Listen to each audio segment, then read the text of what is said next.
ఓం నమస్తే. వెంకటచాగంటి గారికి ప్రణామాలు. సార్, ఈ వీడియో సీక్రెట్గా ఉంచాలో లేకపోతే యూట్యూబ్లో ధైర్యంగా పెట్టచ్చు పర్వాలేదంటే మీరు పెట్టండి, లేకపోతే అది నాకు తెలియదు సార్. ఎందుకంటే నేను అడగబోయే ప్రశ్న చాలా కొద్ది అంటే ఈ టెర్రరిస్టులు పాల్గామ్లో అటాక్ చేశారు కదా మన హిందువుల్ని. వెంటనే ఏమైనా అస్త్రాలు ఉంటే ఇచ్చేయండి సార్. అది వేదంలో ఎట్లా తయారు చేయాలని ఏమైనా చెప్పుంటే హిందువులకి మీరు ఇచ్చేయండి సార్. మేము నేర్చుకుంటాం ఎట్లా చేయాలని. అదంతా మేమంతా గ్రూప్గా ఫామ్ అయిపోయి ఏదో ఒకటి చేసి వస్తాం సార్. ఇట్లా ఎందుకు అడగాల్సి వస్తుందంటే ఇట్లా అడగచ్చో లేదో కూడా తెలియదు. ఇది నేను మీకు పెట్టచ్చో కూడా తెలియదు, కానీ నా అజ్ఞానం అనుకుంటారా, అది మీ ఇష్టం సార్. నాకైతే వాళ్ళందరినీ చంపేయాలని ఉంది సార్. ఎట్లా చంపాలి మీరేమైనా చెప్పాలి, మీరేమైనా సాయం చేయగలుగుతారా? ఇంతే సార్, నా క్వశ్చన్స్ ఏం లేదు. అస్త్రాలు ఎలా తయారు చేయాలి, ఎట్లా నేను లేకపోతే మేమంతా కొంతమంది కలిసి నేను వెళ్తాను సార్. నేను ఏదైనా గ్రూప్ అరేంజ్ చేయాలని చూస్తాను. అక్కడికి వెళ్ళి ఎట్లా వాళ్ళని చంపాలి. మీరు ఒక వీడియో చేశారు సార్, రాముడు 14,000 మంది ఒకేసారి వస్తే రాముడు ఒక్కడే వాళ్ళని ఎదిరించాడు. ఎలా ఎదిరించాడంటే అస్త్రంతో ఎదిరించాడు సార్. సో అట్లా మాకు కూడా అట్లాంటి టెక్నిక్స్ ఏమైనా నేర్పియండి సార్. ఇది యూట్యూబ్లో పెట్టకపోతే నాకు డైరెక్ట్గా నాకే చెప్పండి సార్. మీ చెప్పారో చెప్పరో మీ ఇష్టం సార్. అది ఏమో సార్, నాకు ఇట్లా అడగాలనిపించింది. తప్పైతే నన్ను క్షమించండి, లేకపోతే నాకు ఏదైనా దారి చూపించండి సార్. ఓం నమస్తే. నేను doctor Venkata Chaganti, president, university of applied Vedic sciences. ఇప్పుడు ఒక సైనికుడి యొక్క బాధ విన్నారు కదండి. అతను ఏదైనా అస్త్రం ఇవ్వండి సార్, మేము ఒక గ్రూప్గా వెళ్ళి ఎవరైతే ముష్కరులు ఉన్నారో వాళ్ళ తాట తీస్తామని చెప్పి అంటున్నారు. సో ఇది ఇప్పుడు ఈ అస్త్రం వేదంలోంచి ఏది ఉందో ఒక అస్త్రం తీసి ఇవ్వమని వాళ్ళకి కోరిక. సో దట్ హిందువుల మీద దాడి జరిగిన దాన్ని వాళ్ళు ప్రతిఘటించవచ్చు అని. అయితే ఆ సైనికుడితో ఇదివరకు నేను చేసిన వీడియోలో ఆయనకి ఒకటి నచ్చిందట. అది శ్రీరామచంద్రుడు 14,000 మందిని కరదూషణాదుల్ని అస్త్రాలతో వేసి వాళ్ళలో వాళ్ళు కొట్టుకునేటట్టు చేసి చంపేశాడు. సో ఇటువంటిది మనం ఏమైనా తయారు చేసి వాళ్ళు చేయొచ్చు. ఇది బాగుంది. అయితే ఆ సైనికుడికి నేను చెప్పదలుచుకుంది ఏంటంటే, మొట్టమొదట ఆ ముష్కర్లు ధర్మయుద్ధం చేస్తలేరు, అధర్మయుద్ధం చేస్తున్నారు. వాళ్ళు అమాయకుల మీదకి దండయాత్ర చేస్తున్నారు. వాళ్ళని భారత సైనికులు పట్టుకునే ప్రయత్నం చేస్తున్నారు. సో ఇవన్నీ జరుగుతున్నాయి. అయితే మనము ఏమైనా చేయగలుగుతామా? చేయగలుగుతాం, ఎందుకు చేయలేం? సైనికుడి కింద తయారై ఏదైనా చేయగలుగుతాం, ఎందుకు చేయలేం? అయితే రామచంద్రుడికి అస్త్రాలు విశ్వామిత్రుల వారు ఇచ్చారు, ఎన్నో అస్త్రాలు ఇచ్చారు. ఆ అస్త్రాల మీద ఒక వీడియో నేను చేశాను. ఇప్పుడు మనం అట్లాంటి అస్త్రాలు తయారు చేయొచ్చు కదా అంటే, చేయొచ్చండి, తప్పకుండా చేయొచ్చు, తప్పకుండా మీకు ఇవ్వచ్చు. కానీ విశ్వామిత్రుల వారు అస్త్రాల్ని రామచంద్రుల వారికి ఊరికే ఇవ్వలేదు. ఎప్పుడైతే రామచంద్రుడు లక్ష్మణుడు ఇద్దరూ కలిసి తాటకిని చంపారో ఆ తర్వాత ఇచ్చాడు ఆయన. సో ఎందుకంటే ధర్మం కోసం నిలబడతాడు రామచంద్రుడు అని నమ్మాడు, ఇచ్చాడు. అట్లనే అగస్త్యుల వారు ఇచ్చారు. సో అలా ఒక్కొక్క ఋషి రామచంద్రుడు ధర్మపరుడు అని తెలిసిన తర్వాత ఇచ్చాడు. సో ఈ అస్త్రాలు కావాలనుకునే వాళ్ళు ధర్మపరులు అయి ఉండాలి. సో ధర్మం లేని వాళ్ళు ఈ అస్త్రాల్ని మిస్యూజ్ చేస్తారు అన్నమాట, అందుకని ఇవ్వబడు. ఇప్పుడు అమెరికా వాళ్ళు కానీ, లేకపోతే రష్యా కానీ, లేకపోతే వేరే ఏ కంట్రీ అన్నా రకరకాల అస్త్రాలను వాళ్ళు అంబుల పొదిలో పెట్టుకుంటున్నారు, భయంకరమైన. ఆ తర్వాత వాటన్నిటినీ వాళ్ళు అధర్మంగా యుద్ధం చేస్తూ వాళ్ళు ప్రయోగిస్తున్నారు. ఉదాహరణకి వాళ్ళు చీకట్లో కూడా బాంబులు వేసేస్తుంటారు, మనుషుల మీద వేసేస్తారు, సామాన్య ప్రజల మీద వేసేస్తారు. ఇది ధర్మయుద్ధం కాదు వాళ్ళది. ప్రపంచంలో ఇప్పుడు ఏ యుద్ధం జరుగుతున్నా అధర్మ యుద్ధమే, ఎక్కడా ధర్మయుద్ధం జరగట్లేదు.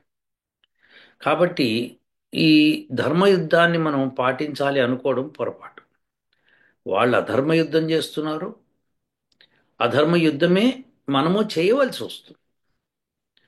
వాళ్ళు చీకట్లో పోరాడుతుంటారు. సామాన్య ప్రజల మీద బాంబులు వేస్తున్నారు. ఇప్పుడు అక్కడ టూరిస్టులు సామాన్య ప్రజలు, వాళ్ళ మీదకి తుపాకులు పెట్టుకెళ్ళి కాల్చడం అన్నది ఎలా ఉంటుందంటే, ఒక సినిమాలో ఎవరు బ్రూస్లీ బ్రూస్లీ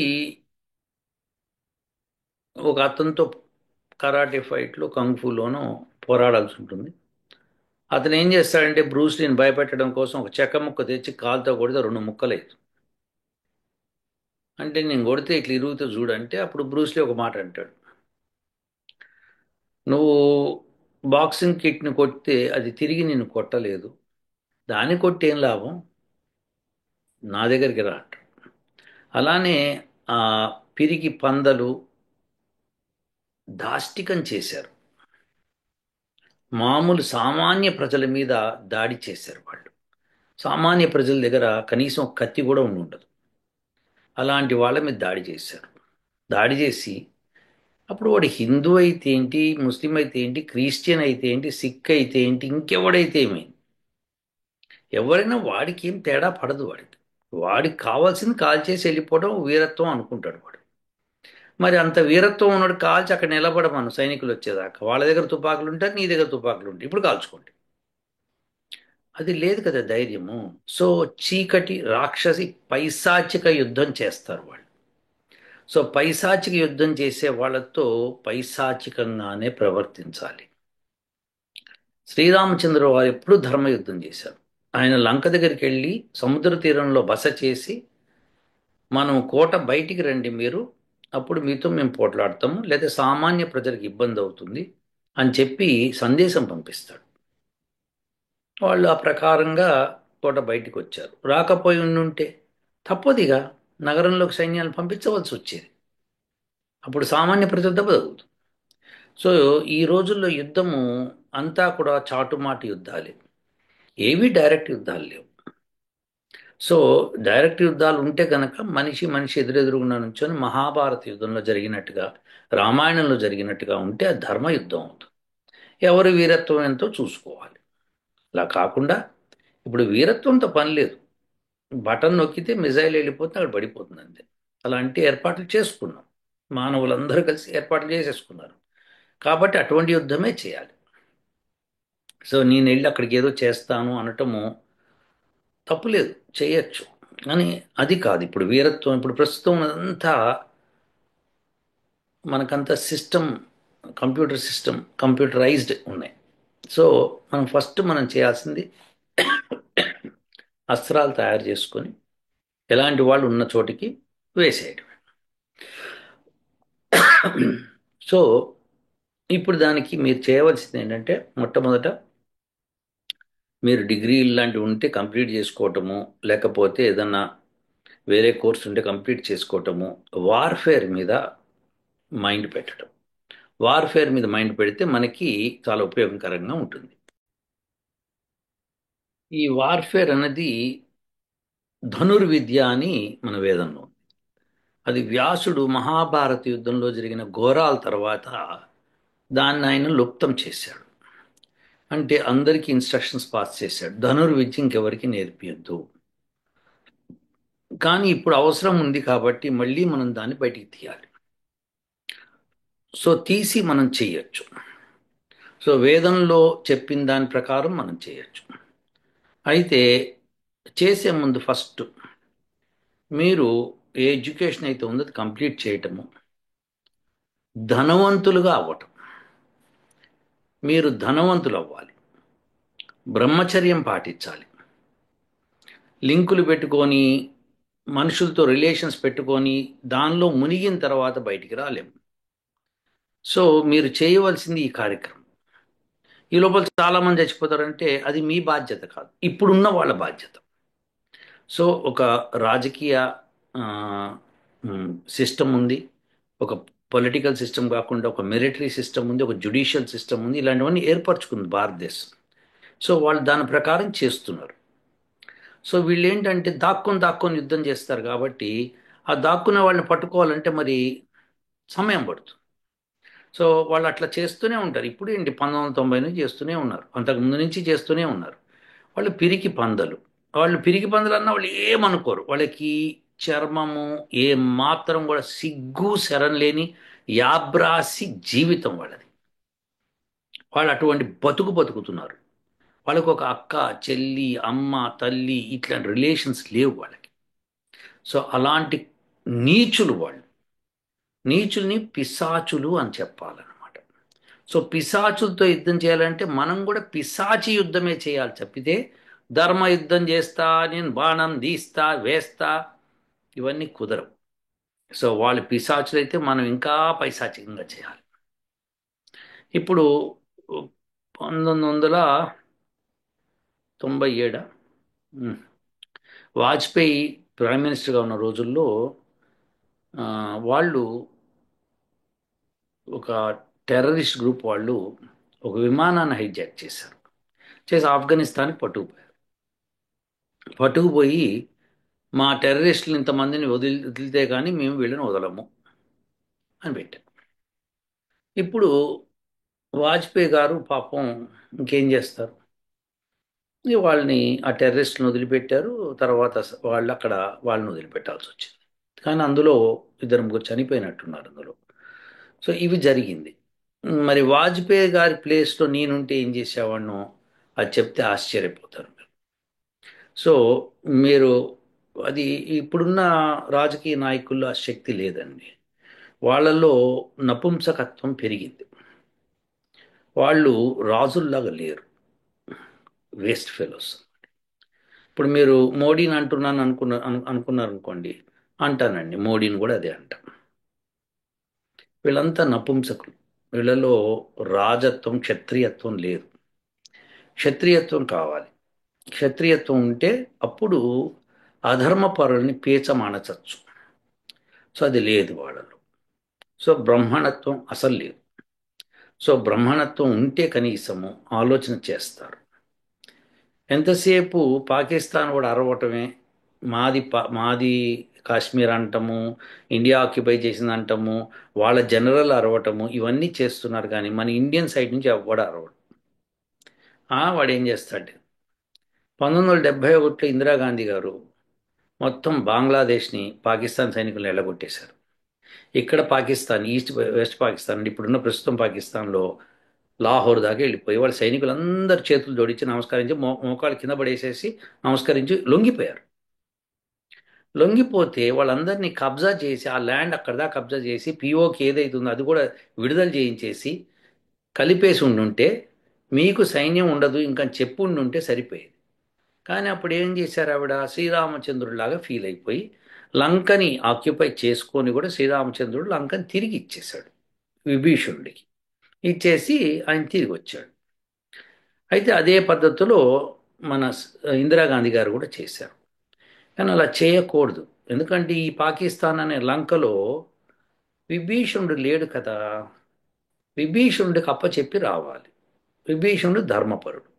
సో అలాంటి ధర్మపరులు అక్కడ లేరు, నీచులు ఉన్నారు అక్కడంతా. వాళ్ళు పుట్టుకతోనే వాళ్ళు నరాల్లో భారతదేశము హిందువులంటే ఇది అని ద్వేషం నింపి నింపి నింపి వాళ్ళు నింపుతున్నారు అక్కడ. అంటే వాళ్ళు పైశాచికత్వంతో బతికేస్తున్నారు. వాళ్ళు చేస్తున్న ఇంకో దాష్టికం ఏంటంటే అమెరికాకి బేస్ ఇస్తారు అక్కడ వాళ్ళు. అందుకని అమెరికా వాళ్ళకి మిలియన్స్ ఆఫ్ డాలర్స్ ఇస్తూ ఉంటుంది, ప్లస్ వాళ్ళకి రక్షణగా ఉంటుంది. సో అది వాళ్ళ ధైర్యం అనమాట.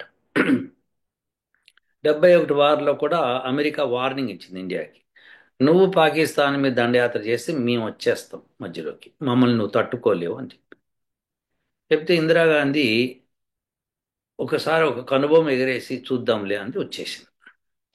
ఆమె ధైర్యంగా ఆక్యుపై చేసేసింది. అమెరికన్స్ వచ్చే సమయానికి బంగ్లాదేశ్ అంతా మన చేతిలో ఉండేది. సో అంత ఆమె నిజంగా క్షత్రియ గుణం కలిగింది. ఇప్పుడున్న వాళ్ళకి ఆ క్షత్రియ గుణం లేదు. అది క్షాత్రం ఉన్న లక్షణం అనమాట. సో దేశం మీద పడితే అవును యుద్ధం జరిగితే ఏమవుతుంది, అటు చేస్తారు ఇటు చేస్తారు. మరి ఎందుకు సైనికులు, మాకు సైనికులకు అంతంత జీతాలు ఇచ్చి ఎందుకు నిలపటము? సైనికులు ఉన్నదే దానికోసం. సో సైనికుల్ని యుద్ధంలోకి ముందుకు పంపించాలి, యుద్ధం చేయవాలి. యుద్ధం చేసి పాకిస్తాన్ పీచమణిచి ఎప్పటికప్పుడు యుద్ధం చేయాలి. యుద్ధం చేస్తేనే మనకి లాభం జరుగుతుంది. ఇప్పుడు చూడండి, రష్యా వాళ్ళు ఏం చేశారు? యుద్ధం చేసి లాభం పొందారు. ఉమ్, అమెరికా కూడా అందుకే యుద్ధం అప్పుడప్పుడు చేసేస్తూ ఉంటుంది. యుద్ధం చేయకపోతే ఏ దేశము బాగుపడదండి. యుద్ధము అధర్మపరుల మీద చేయటం లక్షణం. అది చేయకపోవటము తప్పవుతుంది. కాబట్టి ఓ సైనికుడా, నువ్వు అడిగిన ప్రశ్నకు సమాధానం ఏంటంటే, నువ్వు ఫస్ట్ ఆఫ్ ఆల్ నువ్వు చేయవలసింది ఏంటంటే, ఇప్పుడు ప్రస్తుతం సైనికులు ఉన్నారు, ప్రస్తుతం పోలీస్ వ్యవస్థ ఉంది, పొలిటికల్ వ్యవస్థ ఉంది, వాళ్ళు చూసుకోవాలి. వాళ్ళు చూడకపోతే, వాళ్ళు చూడట్లేదని నీకు నమ్మకం ఏర్పడితే, నీలాంటి వాళ్ళు భారతదేశం అంతా కొంతమంది చక్కగా తయారై పొలిటికల్ సిస్టమ్ని అడ్జస్ట్ చేయండి. మీరు నుంచోండి పొలిటికల్ సిస్టమ్ని. మీకు ఒక్కడు ఓటు వేయడు. ఎందుకు వేయడు? ఎందుకంటే మీ దగ్గర అపారమైన ధనం ఉండాలి. ఎందుకంటే ఇండియాలో ఉన్న మూర్ఖులు చాలామంది ఉన్నారు. వాళ్ళని అమాయకులు అని చెప్పి నేను చెప్తూ ఉంటా. కానీ అమాయకులు కాదు, మూర్ఖులు ఉన్నారు. భారతదేశానికి ఏమాత్రం పనికిరారు. సో అలాంటి మూర్ఖులు ఉన్న చోట నువ్వు గెలవాలి అంటే కనుక, నీకు సైనికుడిగా నువ్వు ట్రైనింగ్ తీసుకొని అస్త్రాలు తీసుకొని నువ్వు గెలిచేయచ్చు. కానీ ఈ మూర్ఖుల కోసమా? ఈ మూర్ఖులు ఒక్కటి చలనం ఉందా చెప్పండి? ఒకసారి ఆలోచించు ఓ సైనికుడా.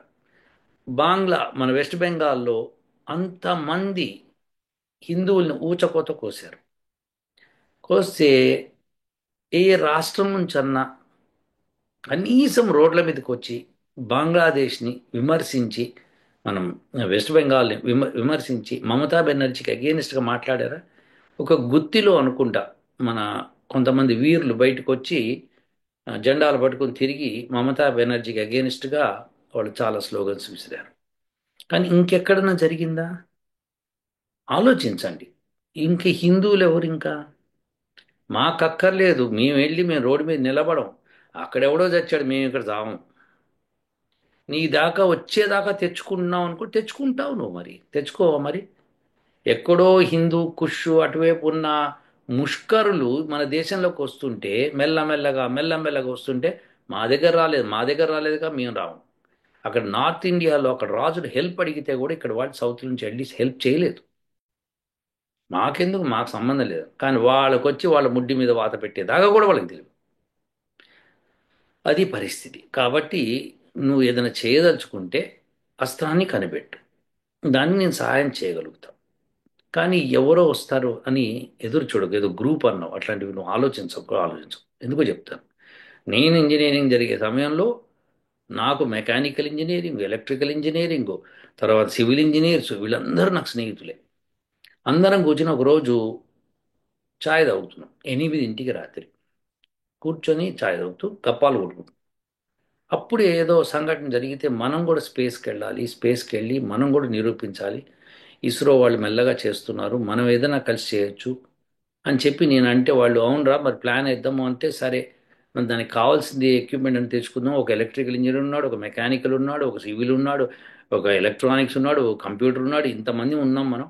సో మనం కూర్చొని చేద్దాం అంటే అందరం కూర్చున్నాం. రాత్రి 11:30 దాకా ఆ కేఫ్ వాడు కట్టేస్తాను మహాప్రభు అన్న, ఇంకా చాయ్ తెప్పించుకొని 12 దాకా మాట్లాడేసుకొని, మళ్ళీ రేపు సాయంకాలం ఇక్కడ ఇదే 8 వచ్చి కలుద్దాము అని చెప్పి అనుకుంటే, నెక్స్ట్ డే 8 నేను ఒక్కడనే వచ్చి కూర్చున్నాను అక్కడ. ఉమ్. ఆ తర్వాత మరి మిగతా వాళ్ళు రాలేదు. అప్పట్లో సెల్ ఫోన్లు కూడా లేవు కదా. అయితే ఆ కేఫ్లో వాడు ఆ బేరర్ ఉంటాడు కదా, చాయ్ తీసుకొచ్చి ఇచ్చేవాడు. వాడు అన్నాడు, పిచ్చోడి నువ్వు, వాళ్ళు ఎప్పుడు రావాలి? ఈ ఈ గప్పాలన్నిటిని రోజు వింటుంటా. వాళ్ళు గప్పాలు కొట్టేటోళ్ళు చెప్తే ఎవ్వడు పనికి రాడంటే, నేను నెక్స్ట్ డే మళ్ళీ వెళ్ళి ఇంటికి వెళ్ళి, ఏమరా మీరు రాలేదంటే, అది అయ్యేది కాదురా మన దగ్గర, నాకు అంత సత్తా లేదు అట్లా తప్పించేసుకున్నారు. ఇంకా నువ్వు యుద్ధానికి రమ్మంటే ఎవడొస్తాడు? ఎవడు రాడు. కాబట్టి నీ మీద నువ్వు ఆధారపడాలి ఓ సైనికుడా. నువ్వే ఆధారపడాలి. నువ్వు ఫస్ట్ చదువుకొని డబ్బులు సంపాదించి మైండ్లో పెట్టుకో. అస్త్రం అయితే తయారు చేసుకో. ఎంతసేపు అస్త్రం చేయటం కష్టమేం కాదు అది. నువ్వు కూర్చొని చోట బటన్ నొక్కితే ఎక్కడ పేలాలో అక్కడ పేలుతుంది. అటువంటి అస్త్రాలు తయారు చేసుకోవచ్చు. సో కంగారేం పడక్కర్లేదు. బ్రహ్మాండమైన టైం ఉంది ఇంకా ఫ్యూచర్. ఎక్కడ కంగారు పడకు. ఊరికి ఆవేశంకి వచ్చి రోడ్ల మీదకి వెళ్ళిపోయి నువ్వు మిగతా వాళ్ళతో గప్పాలు కొట్టు. హర్తాలు చేయండి అందరూ చక్కగా. నీట్గా పీస్ఫుల్ ప్రొటెస్ట్లు చేయండి, తప్పకుండా మీరందరూ సర్దారు ఇస్తామని చెప్పండి. కానీ తెలివితేటలు ఉన్నాయి. భుజబలం ఉన్న వాళ్ళు యుద్ధం చేయొచ్చు. తెలివితేటలు ఉన్నవాళ్ళు ఆ భుజబలానికి సంబంధించిన అస్త్రాలను అందించాలి. కాబట్టి తెలివితేటలు ఉన్నవాడి ఉన్నలా కనిపిస్తున్నావు. కాబట్టి నువ్వు అస్త్రం తయారు చేద్దాం. తయారు చేసి అస్త్రాన్ని ప్రాపర్ పొజిషన్లో పెడితే ఇంకా మిగతా వాళ్ళు మాట్లాడు. ఈ ముష్కరుల మూలంగా ప్రపంచం అంతా కూడా బాధలు పడుతోంది, చాలా బాధలు పడుతోంది. ఇజ్రాయెల్లో జరిగిన గొడవలు చూసాం మనము. ఉం? సో ఎంత దారుణం జరిగింది. అయినా వాళ్ళు ఇజ్రాయెల్ వాళ్ళు వెంటనే రిటాలియేట్ అయిపోయారు. అలాంటి ధైర్య సాహసాలు మన సైనికులకు ఉన్నాయి, మన రాజకీయ నాయకులకు లేవు. వాళ్ళంతా ఇంపార్టెంట్, పనికిరాని వెధవలు. ఎవ్వడే కానీ ఇక్కడ ఈ పార్టీకి రిటాలియేషన్ ఎలా ఉండాలో చెప్పండి. ఉం. అది లేదు. వాజ్పేయి గారు పీస్ఫుల్ అని చెప్పి వాళ్ళందరినీ విడుదల చేయించి తీసుకొచ్చుకున్నాడు. నేనైతే ఏం చేసేవాడిని తెలుసా మీకు? కామెంట్ చేయండి, కింద పెట్టండి. నేనైతే ఏం చేసేవాడు? తట్టుకోలేరు మీరు. సో పొరపాటును కూడా మీకు ఎప్పుడన్నా ఏదో బతికిస్మత్తో కూడా మీరు నన్ను ప్రైమ్ మినిస్టర్ చేయరు. ఉం.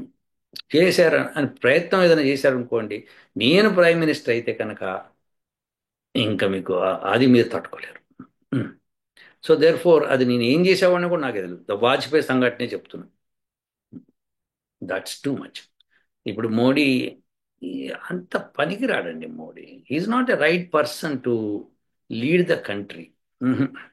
ఆయన మంచివాడు, డెఫినెట్గా మంచివాడు అని చేస్తున్నాడు. కానీ రిటాలియేషన్ లేకపోతే ఇప్పుడు యుద్ధానికి సమయం కాదు అని శాంతి పలుకులు పలుకుతున్నాడు. ఎప్పుడుగా పలుకుతావు నాయన? ఎప్పటిదాకా పలుకుతావు? పాకిస్తాన్ నుంచి భోపాల్లో కూర్చున్నప్పుడా? ఇంకెప్పుడు నువ్వు యుద్ధం చేస్తావు? చేతకాని వాడు వీళ్ళంతా. కాబట్టి చేతకాని వాళ్ళ దగ్గర నువ్వు అనవసరంగా నువ్వు రెచ్చిపోకు నాయన సైనికుడా. చెప్పినట్టుగా ధనం సంపాదించు, ఫస్ట్ ధనం కూడగట్టుకో, తెలివితేటలు ఉపయోగించు, అబ్జర్వ్ చేయి, అస్త్రం తయారు చేయి, అప్పుడు ఉపయోగించు. ఎందుకంటే ఇలా కాదు పద్ధతి. ఇజ్రాయెల్ ఇదివరకు ఏం చేసేది? పక్కన ఆ దేశాల మీద ఏదో దేశం రంగు పూసేసి విమానానికి పోయి దాడి చేసి వచ్చేసేది టపామని. ఎవడు చేశాడో కూడా తెలియదు మిగతా దేశాలు. సో ఇజ్రాయెల్ ఎంత చిన్న ప్లేస్ చూడండి, ఎలా ఉందో చూడండి. జపాన్ చూడండి, తెలంగాణ జపాన్ కంటే పెద్దదిలాగా ఉంటుంది. ఆ తెలంగాణ చీఫ్ మినిస్టర్ పోయి జపాన్లో అడుక్కు తింటున్నాడు. ఏమన్నా బుద్ధి ఉందా? అతను ఎక్కడ అడుక్కోవాలి? వేర్? ఈ పొలిటీషియన్స్ ఎక్కడ అడుక్కోవాలి తెలుసా మీకు? అసలు ఈ పొలిటీషియన్స్ ఇంజనీరింగ్ కాలేజెస్, మెడికల్ కాలేజెస్ను అడుక్కోవాలి. మన దేశంలో ఉన్నవాళ్ళు అత్యద్భుతమైన ఇంజనీరింగ్ స్టూడెంట్స్ ఉన్నారు, అత్యద్భుతమైన మెడికల్ స్టూడెంట్స్ ఉన్నారు, అత్యద్భుతమైన ఎంబీఏ స్టూడెంట్స్ ఉన్నారు. వాళ్ళతో మాట్లాడాలి, సలహాలు ఇవ్వండి, మీరు తయారు చేయండి, మీకేం కావాలి. ఏదో స్టార్టప్ కంపెనీస్ అని పెట్టాడు. అది కాదు పద్ధతి. భారతదేశానికి కావాల్సిన ఫస్ట్ స్టార్టప్ అంటే ఏమిటో ఫెయిల్ అయిపోతుంటాయి. అది కాదు పద్ధతి. నువ్వు చేయవలసింది ఏంటి? ఫస్ట్ నువ్వు సపోర్ట్ ఇవ్వు. నీకు డిఫెన్స్ మెకానిజం కావాలన్నప్పుడు మన ఇంజనీరింగ్ స్టూడెంట్స్ కత్తుల్లాంటి వాళ్ళు ఉన్నారు, వందల మంది, వేల మంది ఉన్నారు. ఒక్కసారి వాడి చూడు వాడిని. మోడీకి అది వాడడం రాదు. అందులో ఉన్నాడు ఎవరైనా, అద్వానీ కాదు, ఆదాని, తర్వాత ఇంక రిలయన్స్ కంపెనీ. వీళ్ళు వేస్ట్. ఇంత డబ్బులు ఉంటాయి కానీ వాళ్ళు ఇటువంటి వాటిని ఎంకరేజ్ చేయరు. చెయ్యాలి. మన ఇంజనీరింగ్ స్టూడెంట్స్కి సత్తా ఇవ్వాలి. వాళ్ళు చూపిస్తారు ఎలా చెయ్యొచ్చు, ఇతర దేశాలను మనం ఎట్లా దూరం పెట్టచ్చో చూపిస్తారు. అది చెయ్యరు. వాళ్ళని ఎంకరేజ్, మీరు పోయి ఉద్యోగాలు చేసుకోండి అంటారు. అది పరమ లోపాభూయిష్టమైన సిస్టమ్ ఉంది భారతదేశంలో. కాబట్టి అది కాదు పద్ధతి. సో మోడీ ఏదో చేస్తున్నాడు, ఆయన పెద్ద పీకుతున్నాడు, ఇవన్నీ వేస్ట్ మాటలు. ఎవ్వడేం చేస్తలేడు. మీ అందరినీ కంటు తిరుగుతున్నారు. ఓ పెద్ద రామాలయం అయోధ్యలో కట్టారు. ఏంటి పీకింది? ఏంటి దేశానికి? వెరీ గుడ్, వి రిక్వైర్ రామాలయం. That is not the only solution కదా. దేశాన్ని గొప్పగా ఎట్లా చేస్తావు? నువ్వు గట్టిగా ఎట్లా చేస్తావు? ఉన్న విద్యా వ్యవస్థని అత్యద్భుతంగా తీర్చిదిద్దాలి. సో వాళ్ళకి మీరు సపోర్ట్ ఇవ్వాలి. ₹1 అవుతున్న ఒక ప్రాజెక్ట్కి ఇవ్వండి. వాడు నాశనం చేశాడు అనుకోండి, ఇంకోటికి ఇవ్వండి, ఇంకోటికి ఇవ్వండి, ఇంకోటికి ఇవ్వండి. ఇచ్చి వాళ్ళ చేత చేయించండి. అప్పుడు వాళ్ళకి దానిలో వాటా ఇచ్చి వాళ్ళ కంపెనీలు పెట్టించండి. అది పద్ధతి. భారతదేశంలో ఇంజనీరింగ్ కాలేజ్లో కానీ అసలు స్టూడెంట్స్ ఎట్లున్నారంటే తెలివైన వాళ్ళు ఉన్నారు. అత్యద్భుతమైన ఐఐటి స్టూడెంట్స్ ఉన్నారు. వాళ్ళైతే చెప్తే వాళ్ళు బ్రహ్మాండం చేస్తారు. ఎందుకు చేయరు? వాళ్ళు ప్రపంచానికి మొత్తం సప్లై చేయగలరు ఇంజనీరింగ్ టూల్స్. అలాంటి వ్యవస్థ ఉంది భారతదేశంలో. అంతమంది ఇంజనీరింగ్ స్టూడెంట్స్ ఉన్నారు. ఆమె ఏమన్నది, ప్రెసిడెంట్ ఆఫ్ జర్మనీయా, లేకపోతే ఫ్రాన్స్, ఎవరు, ఫ్రాన్స్ అనుకుంటా. ఆమె ఒకటే మాట ఉంది, ఇప్పుడు భారతదేశం మీద మనం ఆధారపడాలి, అక్కడ ఎక్సలెంట్ ఇంజనీరింగ్ స్టూడెంట్స్ ఉన్నారు. అంతమంది పైగా జస్ట్ వేలలో కాదు, మిలియన్స్లో ఉన్నారు. వాళ్ళు మేము ఉపయోగించుకుంటాం. సిగ్గుందా భారతదేశానికి? సో ఇది పరిస్థితి. కాబట్టి సైనికుడా, తొందరపడకు, పెద్దానికి ఆవేశపడకు. చెయ్యి. ఎస్, నేను సఫర్ అవుతున్నా. ఇక్కడుండి అమెరికాలో ఉండి నేను అమెరికన్ సిటిజన్ అయ్యి కూడా నేను చాలా సఫర్ అవుతున్నా. భారతదేశం మన మాతృభూమి ఇట్లా అయింది అని చెప్పి ఆవేశం ఉంది. కానీ ఆవేశం సరిపోదు. ఉమ్మ్. ఎందుకంటే భారతదేశంలో అంతా ఎదవలు ఉన్నారు ఇప్పుడు. వాళ్ళందరూ కూడా రాజకీయ నాయకులు. ఏంది అసలు చీఫ్ మినిస్టర్ ఆఫ్ తెలంగాణ పోయి జపాన్లో పోయి అడుక్కోవడం ఏంటి? అక్కడున్న ఇంజనీరింగ్ కాలేజ్, మెడికల్ కాలేజ్ స్టూడెంట్స్ని, మొత్తం ఆర్ట్స్ స్టూడెంట్స్ని కత్తి లాంటి వాళ్ళని పైకి తీసుకొచ్చి డబ్బులు ఇన్వెస్ట్ చేస్తే వాళ్ళు అసలు తెలంగాణని బంగారంలా తయారు చేస్తారు. ఆంధ్ర కూడా అంతే. చెయ్యరు. మేము సింగపూర్ నుంచి టెక్నాలజీ తీసుకొస్తాం అని చంద్రబాబు నాయుడు. ఎందుకయ్యా నీ సింగపూరు? ఆంధ్రాలో ఉన్న ఇంజనీరింగ్ స్టూడెంట్స్ని మాట్లాడు, వాళ్ళని తీసుకో. ఎంటెక్ స్టూడెంట్స్ తీసుకో, అక్కడ ఉన్న ఐఐటి స్టూడెంట్స్ని తీసుకో. నాకు ఇలా కావాలి, డిజైన్ చేసి ఇవ్వండి. డిజైన్ చేయించు. కత్తి లాంటి డిజైన్స్ చేస్తారు. ఎక్స్పీరియన్స్ అదే వస్తుంది. చిన్నగా ఫెయిల్ అవుతారు, మళ్ళీ చేస్తారు. చేయించు. ఫెయిల్ అవ్వకుండా ఎట్లయితుంది ఏదన్నా? ప్రతిసారి మనం ఫారిన్ కంట్రీ మీద ఆధారపడి రొచ్చు అయిపోతోంది. కాబట్టి అలా కాదు. మనం చేయవలసింది ఏంటంటే మన మీద మనం ఆధారపడటం. ఆధారపడి తీరవాలి. మీకు రేవంత్ రెడ్డి పోయి అక్కడ అడుక్కుంటూ నాకు ఎంత సిగ్గు అనిపించిందో. ఎందుకు మీరు చేస్తారు? మన దేశంలో ఉన్న ఇంజనీరింగ్ స్టూడెంట్స్ని పట్టుకోండి, చేసి పెట్టేస్తారు వాళ్ళు. సో ఇప్పుడు మీరన్న అస్త్రాలన్నీ చిటికల మీద చేస్తారు. ఎంత ఎక్సలెంట్ స్టూడెంట్స్ ఉన్నారు. ఎడ్యుకేషన్ సిస్టమ్ మన ఐఐటి ప్రొఫెసర్స్ వాళ్ళంతా ఎంత ఎక్సలెంట్ ఉన్నారు. వాళ్ళని ఉపయోగించుకుంటే కత్తి లాంటి పనులు చేసి పెడతారు. వాళ్ళకి ఇవ్వరు పైసలు. మీరు ఇంటర్నేషనల్ నుంచి తెప్పిస్తారు, ఏంటో అంటారు, ఏంతో పెద్ద పెద్ద హంగామా చేసుకుంటారు, దాంతోనే లైఫ్ అనుకుంటారు. కానీ మన దేశంలో ఉన్న పొటెన్షియల్, హయ్యెస్ట్ పొటెన్షియల్ ఉంది. ఆ పొటెన్షియల్ని ఉపయోగించాలి. భారతదేశం ఇప్పటికన్నా మోడీ కళ్ళు తెరవాలి. ఎస్, మన దేశంలో ఉపయోగించాలి. నేను బయట నుంచి తెచ్చుకోను, మీరు చేసి చూపించండి. ఎస్, మీరు చేసి చూపించండి. నేను ఇన్వెస్ట్ చేస్తా, భారతదేశం ఇన్వెస్ట్ చేస్తుంది మీ మీద. మీరు చెయ్యండి.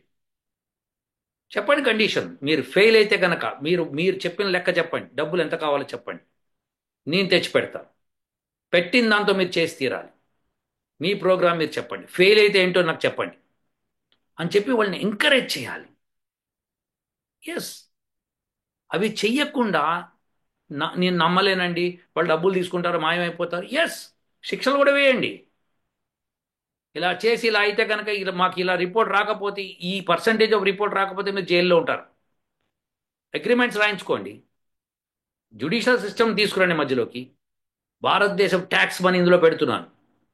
ఎవడికో గడ్డం ఉన్న వాడికి వీడికి 5,000 ఫీజులు, 5,000 శాలరీలు, ఏంది ఇవన్నీ అసలు? మొన్న చంద్రబాబు నాయుడు కూడా ఎవరికో పాస్టర్లకి శాలరీలట.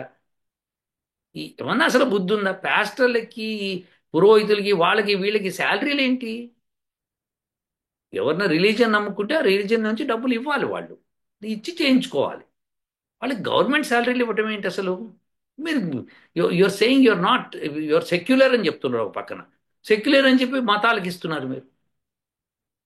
ఇప్పుడు తిరుపతి ఉంది, తిరుపతిలో ఎంతో డబ్బు వస్తుంది. వాళ్ళే మిగతా గుళ్ళకి, వాటికి, పూజలకి వాళ్ళు డబ్బులు ఇవ్వాలి. ఏర్పాటు చేయాలి అది. సో అది సిస్టమ్. సో నాయనా సైనికుడా, జాగ్రత్తగా విను. నీకు అస్త్రాలు కావాలంటే తయారు చేయటం పెద్ద సమస్య కాదు.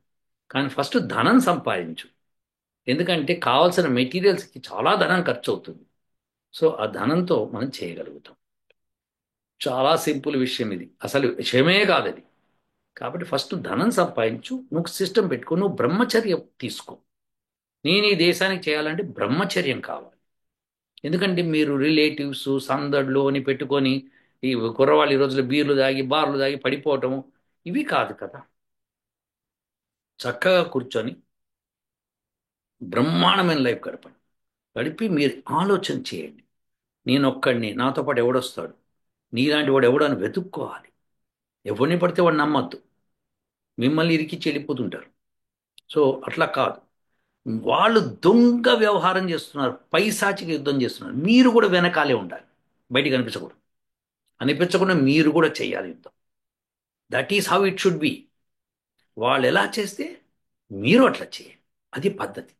వాళ్ళు దమ్ముండి ధైర్యంగా ఉండి ఫీల్డ్లోకి వచ్చి నేను యుద్ధం చేస్తాను, నువ్వు నా ఎదురుగుండా వచ్చి యుద్ధం చేయి అనే పని అయితే అదొక పద్ధతి. అలా కాదు కదా. So don't do that. మీరు అనవసరంగా బయటపడకండి, అనవసరంగా మీరు గొడవ చేసుకోకండి మీ లైఫ్ని. హ్యాపీగా ఉండండి. సైనికులు ఉన్నారు, భారతదేశం సిస్టమ్ ఉంది, వాళ్ళు చేస్తున్నారు. మీకు నచ్చలేదు, మీకు మీరు అస్త్రం తయారు చేసుకుని దానికి నేను కోఆపరేట్ చేస్తాను. మీకు అస్త్రాలు చేయడానికి yes, I'm ready for that. But దానికి ధనం కావాలి కదా. ధనం సంపాదించండి ఫస్ట్. సార్ ఇంత ఉంది నా దగ్గర, ఇప్పుడు చేయగలుగుతామా? చేయగలుగుతాం. లేదయ్యా ఇది సరిపోదు, దీనికి ఇంత కావాలి, అయితే ఇంకెట్లా, అది ఆలోచించుకోవాలి. సో మనం చేయగలుగుతాము. ఎవరినన్నా మోకాళ్ళ మీద కూర్చోబెట్టేయచ్చు. ఎస్, ధనం ఉంటే.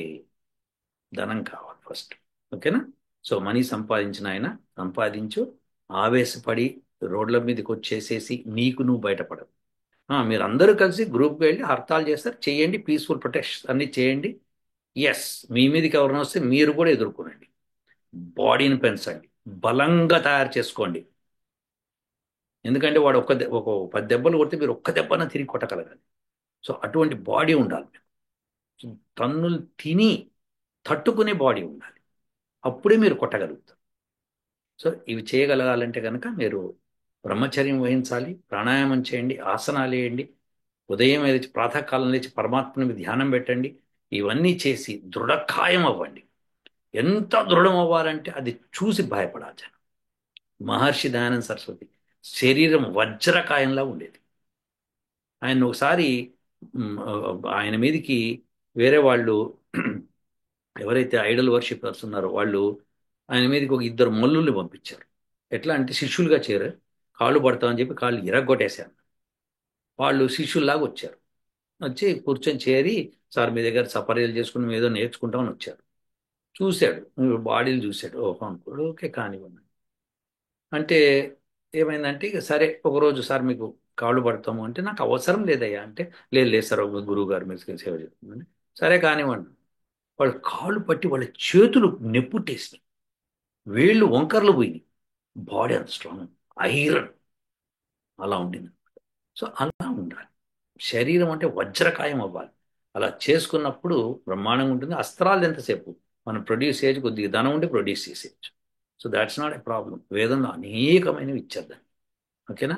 సో సైనికుడా, తొందరపడకు, ఆవేశపడకు, ఆవేశంగా మాట్లాడకు, ఆలోచన చెయ్యి. ఉంటానండి.